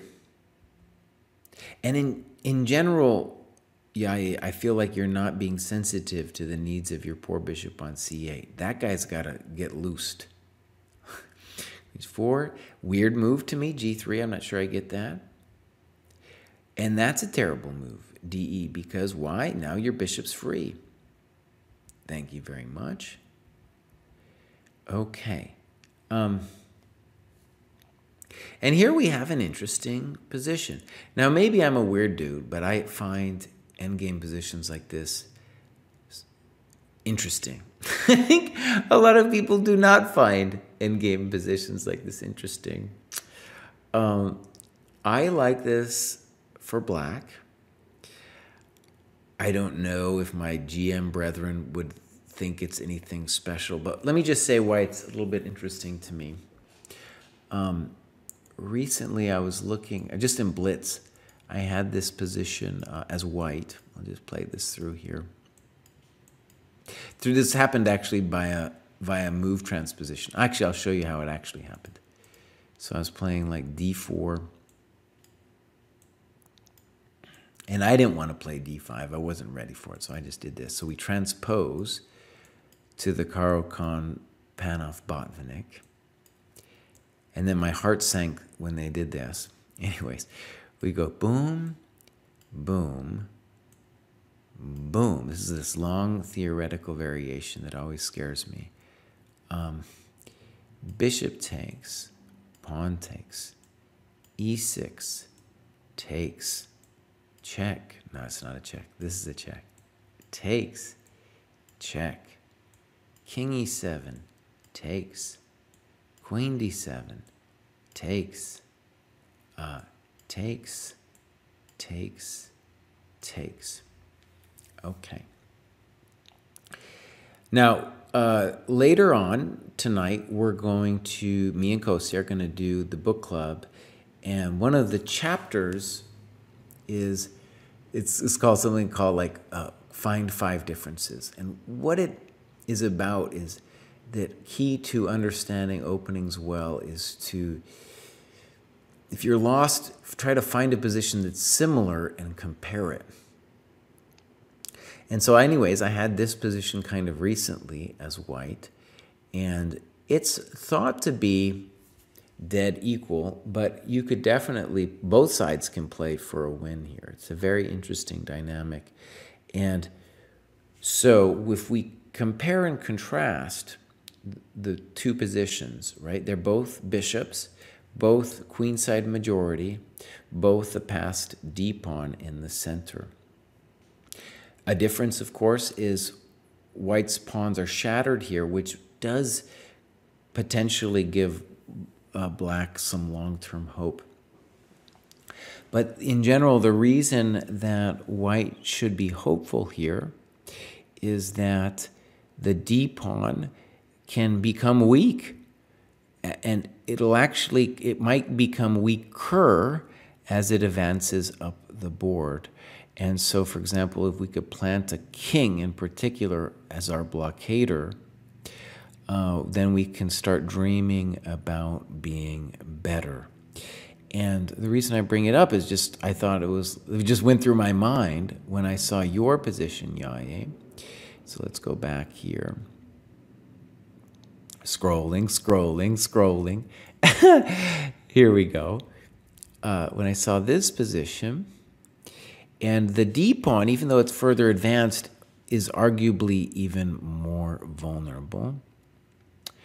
And so I think what you did here is you went on a mission to like seek and destroy the pawn, and maybe it might have been more interesting to try to just contain it for the moment.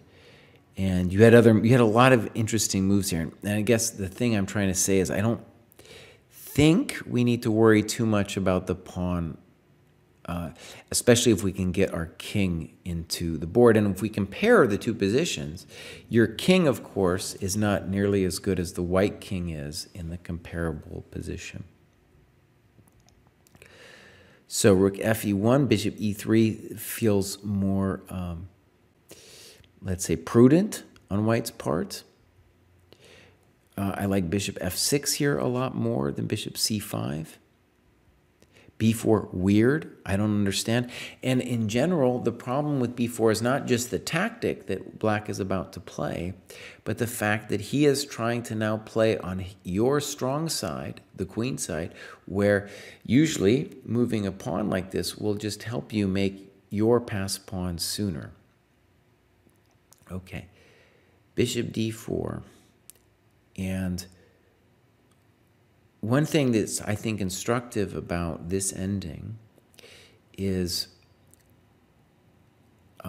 bishop d4 is winning a pawn, but it's also enabling the white rook to penetrate into the position. So bishop b6 feels to me like you are retaining a very reasonable advantage after bishop b6.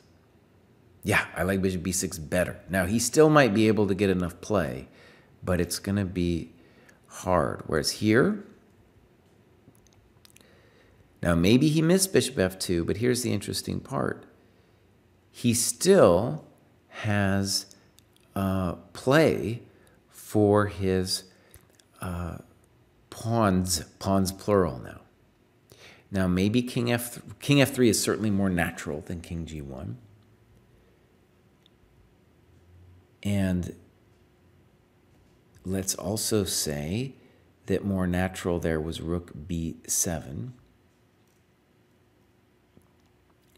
And now rook d1 check.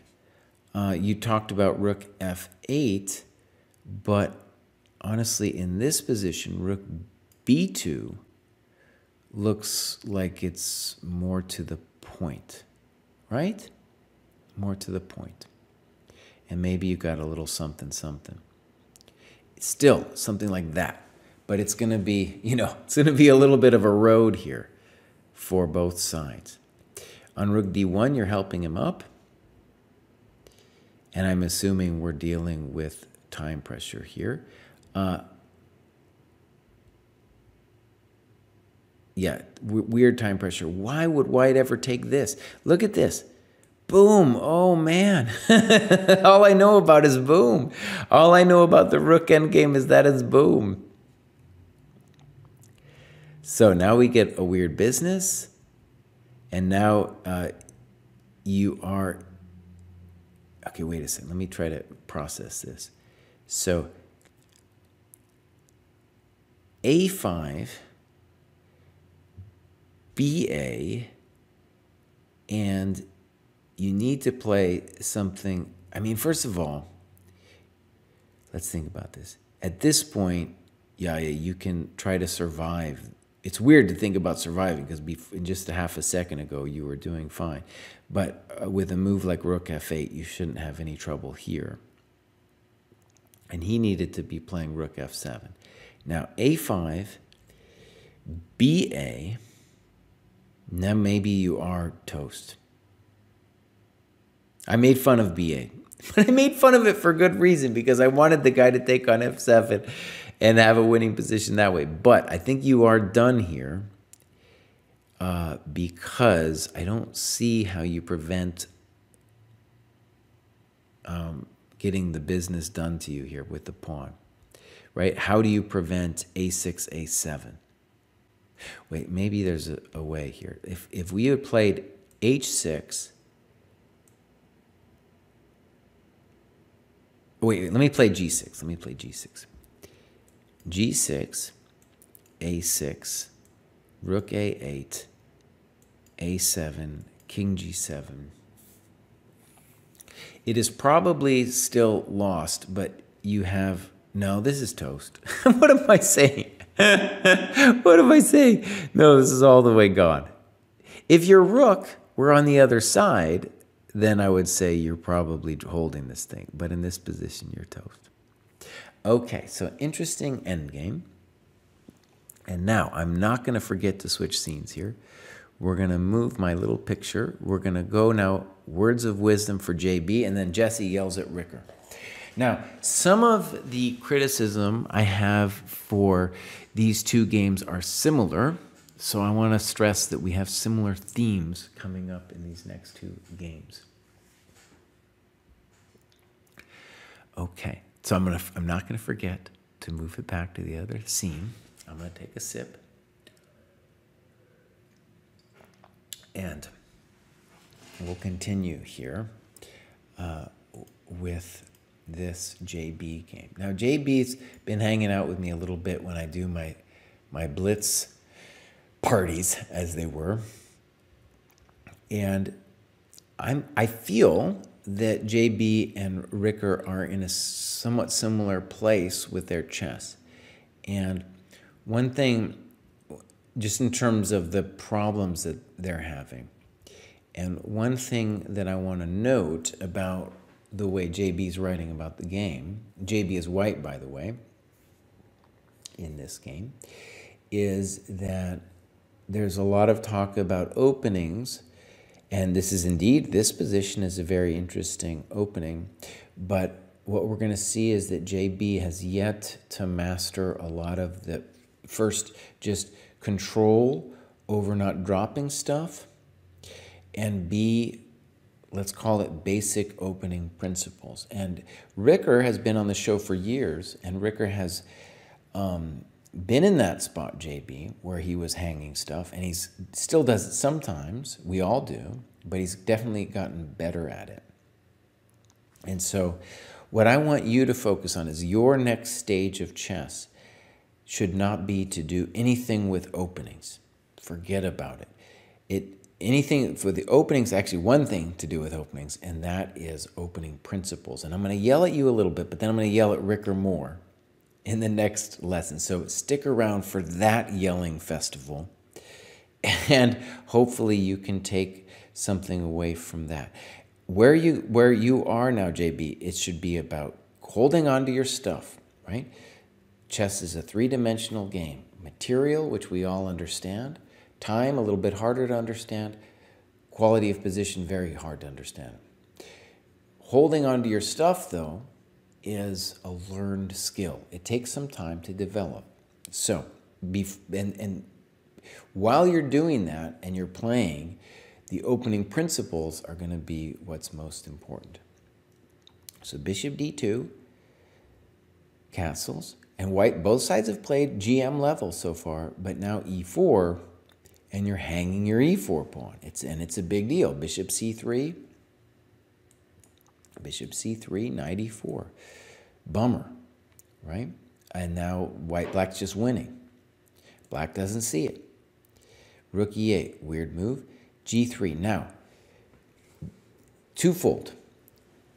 G3 is a funky move, obviously because you're hanging the pawn, but also in general, one of the principles that I really think is important is don't make excessive pawn moves.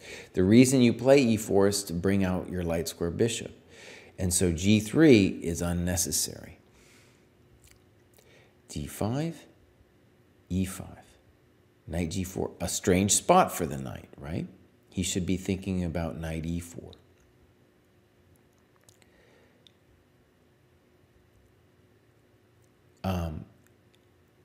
Interesting move, and I kind of like that move. Yeah, I like it a lot, actually, centralizing the queen, taking advantage of the knight. Strange move. Good move. Now you've totally got things under control. Bishop a5, no one understands why. a3, bishop b6, I guess we understand now. I guess we understand now. Castles, and then right, you're losing your pawn.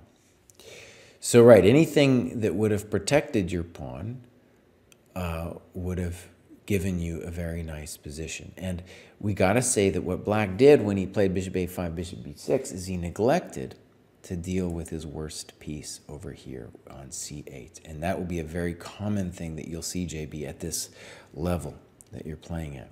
So again, now he finally takes it, and that is going to be your biggest challenge right now in your chess. Now I want to stress something. When you're playing these guys and they give you 1,000 tempi, you will often be able to, let's say, come back from the misery in the sense that your position is so good, right? It's so good right now that you shouldn't really be in that big of trouble even after this, right? Let's mention, by the way, that instead of castles, you mentioned castles long. Knight g5 even is a thought. I mean, knight e2, of course, is interesting too, but you know, you're really starting to work him here. with moves. It's probably not necessary, but it's just like hanging out there. Okay. All right, so boom, boom. One reason I wanted to mention it is knight g5 right now is certainly a thought, very much a thought, and I think you're doing great. So when these guys give you time, in general, you know, even if you blunder something, like happens in this game, you should still be able to come back from it. And I'm going to say bishop d4 is weird because he should be thinking about exchanging the queens. Knight d1. Okay, so, JB, this is where I scream at you, buddy. This is where I scream at you.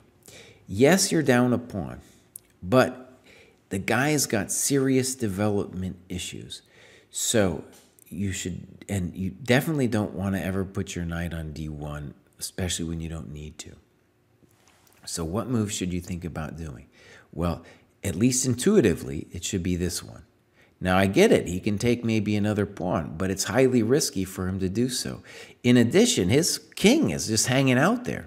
Hanging out. So I still think you're doing great. I think he had to play queen takes instead of bishop takes. So knight d1, that's a cringer. Now, let me just say something about analyzing your games. We're all going to make terrible mistakes. That's part of the deal.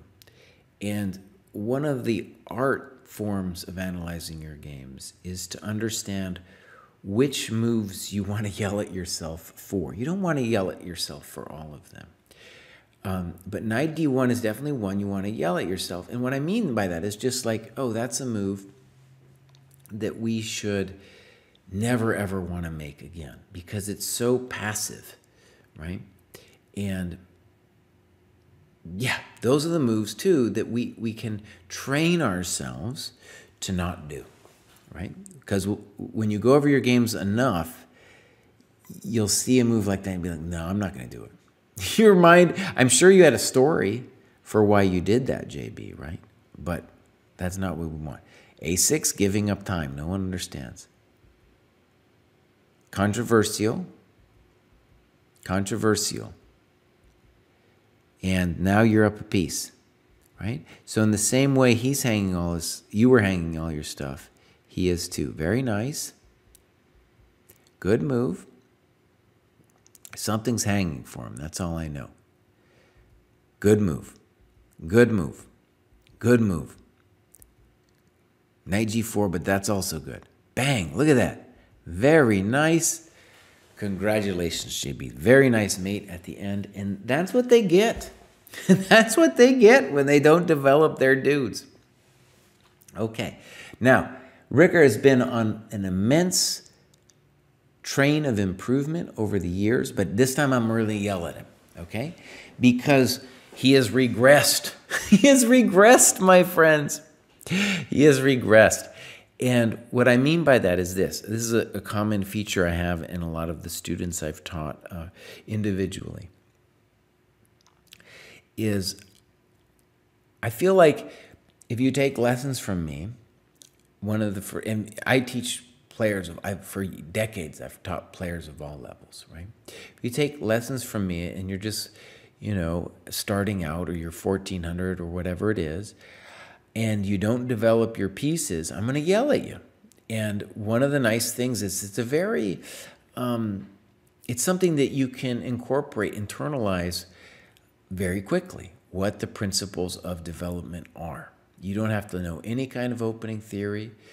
You just need to know a couple principles and really internalize them. Now, several of my students have been able to do that and really play openings at a very high level without knowing the names of the openings. But then, as happened here with Ricker, as we're going to see, they regress and they lose that internalization. It's kind of like someone who's lost their religion. And I know that sounds funny, but there's a hint, there's definitely enough truth on that. And we'll see it in this game. If you compare this to the games that Ricker played before, he had internalized my principles of development. So here we go. Now here, the first weird thing, he calls this the O'Kelly, and I'm pretty sure what he means he's referring to is this thing, which is called the O'Kelly, I think. So here, A6, that's just horrible. That's absolutely god-awful. And it doesn't help. So Ricker has rationalized it in a sense of calling it works, but I don't know what it does. I would need a dissertation or something to understand why A6 is a good move here. White should by all means now try to open the position with a move like D4, where he would have a scotch with a tempo up. D3. In general, when you are up in time, you should open the position because the value of time increases when you open the position. And now black isn't doing so bad because the bishop on F1 isn't doing anything. Ricker, I'm yelling at you, buddy. I'm yelling at you. I know you're there in Indonesia and you've already gone to bed and you're going to watch this on YouTube later, but hear my yell from across the oceans. H6 is not the move that we want to see, my friend. No, I want you to develop your stuff. Okay, good, good. Weird, weird. A lot of weird moves from both sides. Both sides don't know what to do. I don't get a lot of this. I don't get that move. Okay, now he's won a pawn. And as we saw, JB, you have problems too. And the thing about it is, this is the thing I want to talk about yelling. And I know Kosi doesn't like when I yell at people because he's a millennial. But in all seriousness, the thing about holding on to your stuff, that takes a lot of practice. And like if you watch me play Blitz, you'll see that I'm dropping this stuff all the time as well. It's something that takes some practice and you can get better at it, but it's not really the thing you should necessarily yell at yourself about because, you know, it's going to happen. The opening stuff, on the other hand, that's something that you can fix right away. All right. Now, this is strange because C3 looks devastating. Good move. And now you have counterplay, though clearly the guy should play knight takes D4 to hold on to his E4 pawn. Okay, good. And right, that's a weak move. Why? Because the bishop on A6 is loose, and your bishop on D5 might be able to do something glorious on that diagonal. So if we're going to move him, I would guess maybe bishop A8 or something wild like that.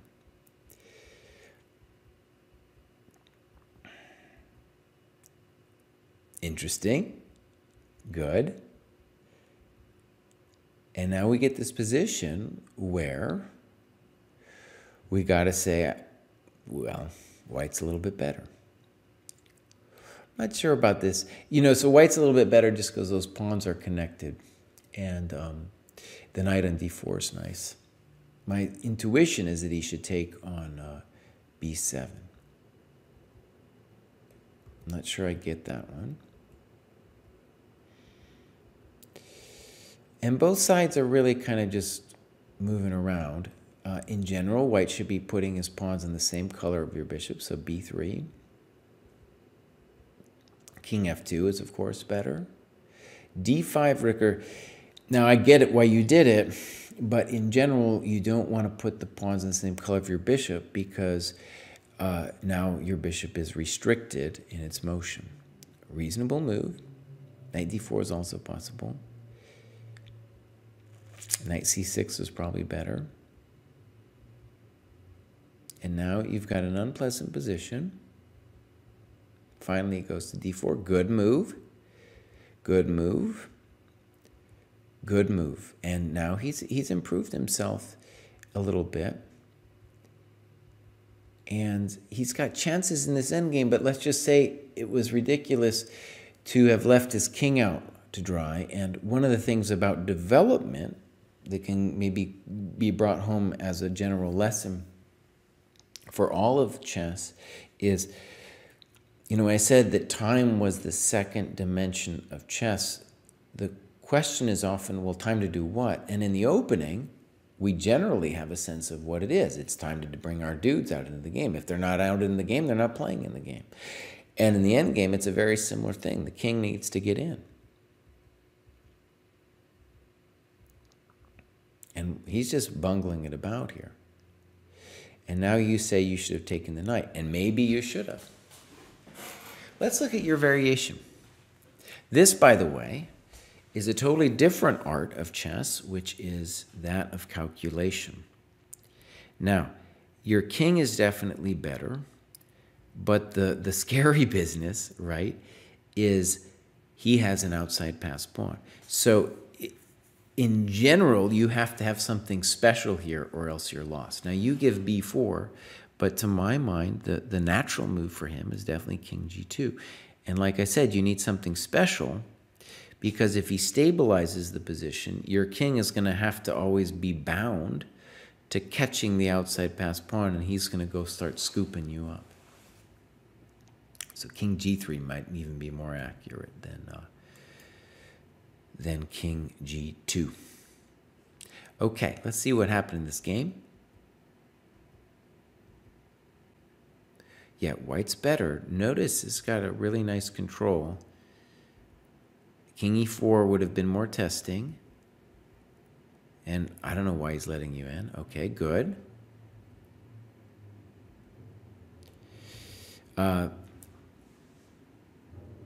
B6 is interesting for him. Let's just leave it at that. And now you're in trouble, right? There's a lot of things I don't understand here, Ricker. Now, Ricker, let me just say this to conclude. I'm sure that there was some hectic time pressure here. And, one of the things is this was, of all the games I covered, this was the fastest game. This was 30-20.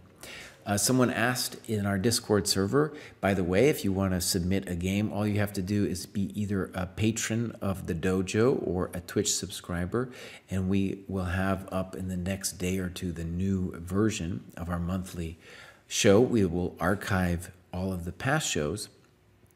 But what I've done there is this really intense thing where I've said, do not, I'm not going to cover games that aren't either annotated in depth or that aren't played at a longer time control.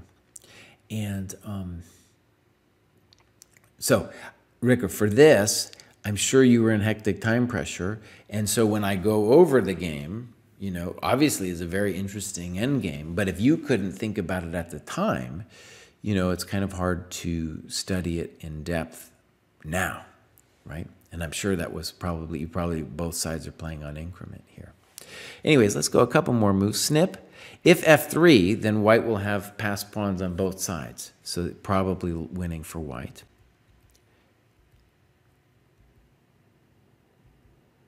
h4 would have been the move to give me the heebies here. In fact, I'm going to guess that h4 is lost now for black. For example, boom. Boom, boom, boom. Maybe you're close. You're very close. I take it all back. You're drawing just by a hair. Was it really? Yeah, I guess so. Yeah, just by a hair. Okay, Ricker, everybody, we are going to be back at 8 Eastern, so a little bit under 2 hours. And there we are going to do the book club, which is this book here, Under the Surface by Jan Marcos. Pretty interesting stuff. And yeah, I'm doing, in the afternoons, I'm on this quest to do 2700, which is pretty weird for Blitz, and it's just a dumb goal. It has nothing to do with chess improvement. I'm learning how to move the mouse faster, though Mitch hasn't really told me how it works properly. So thanks for being here, guys. I will be here next month. We will have, again, our thing up in a day or two where people can post their games if they would like to have me critique their games. Hopefully I am not too cruel of a lecturer here. All right, everybody. Thanks again. Bye-bye.